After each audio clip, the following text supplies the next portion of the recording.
Today I'm sharing with you some real knowledge that I wish I had when I first started college. Guys, I guarantee you will not find this information anywhere else. So I have 4 tips for you, one for each year of college. Stay tuned.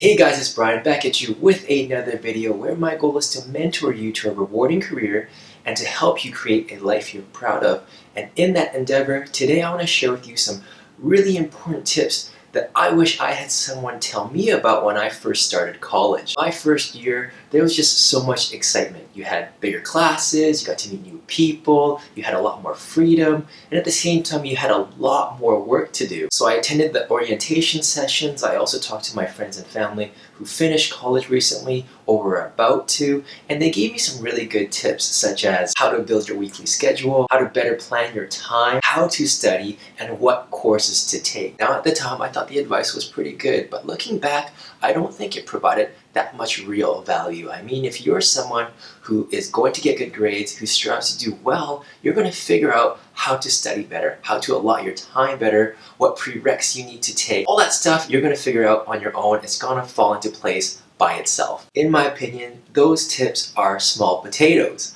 I want you guys today to think way bigger. I'm going to share with you some real tips and advice that I think will make a huge and significant impact on your life after you graduate. And it's going to make the difference between you starting your career on the right foot, going after the career that you really want, versus finding a job at a local Starbucks with a psych degree. Tip number 1, in your first year, your goal is to try as many different courses as you possibly can. Now I know some schools and some majors don't have that flexibility, but if you do, take advantage of it. The goal here is to explore different topics, different courses to see what you enjoy. So take advantage of those elective credits right now. The goal here isn't to get an easy A. Instead, is to see what courses, what topics stimulate that curiosity in you, that excites you a little bit, and gives you a more diverse picture of what's out there for you. Tip number 2, in your second year, guys, you are going to join a co-op program or a mentorship program. I currently mentor students from the University of British Columbia, and they range from 2nd to 4th year students. So I recommend that you start as early as you can. As for co-op, I strongly recommend that you take advantage of this so that you can get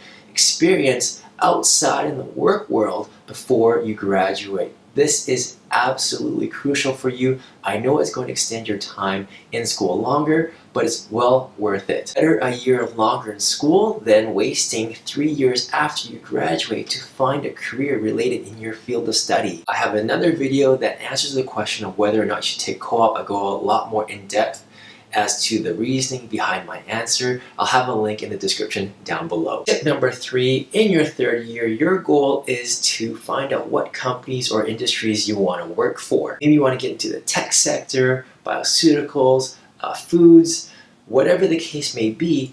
You need to figure out which specific companies you want to target. Now, if you don't know what companies exist in a particular sector, something that I recommend that you do is to go to your local bookstore, shuffle over to the magazines section, and grab magazines that are industry specific. What you want to do now is flip through that magazine and look for ads that really stick out. You want to find companies that are really trying to put money into their marketing. You're going to find companies that have real brand recognition, that really invest in their people, that invest in their message. And those are the companies you want to target or use as a starting point. And if you like that tip, I have plenty more in my free career playbook called The Unfair Advantage. It's a free download. I'll have a link in the description down below for you. Tip number 4, in your final year, your goal is to craft your cover letter and resume. And that does not mean that you should be slapping your cover letter and resume together the night before you graduate. You need to be working on this 9 months out.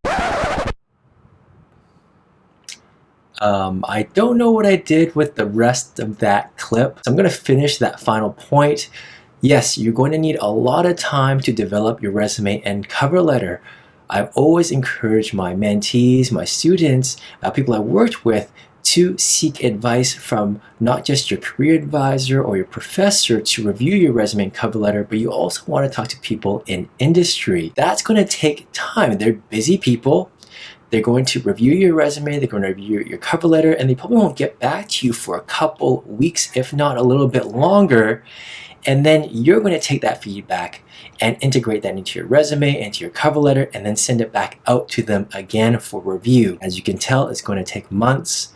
So you really want to give yourself enough buffer to let this process happen. And because you started so early, it's not a problem for you to incorporate the feedback and take your time to really flesh out a proper, tight, and succinct cover letter and resume that's going to be very effective. So there you go, guys. 4 tips that I wish I had in college that I think would really be effective for you. I hope you really enjoyed it. If you have a question that you'd like me to answer in a future video, go to my website, 101mentoring.com. Guys, thank you so much for watching, and I'll see you next time. Cheers.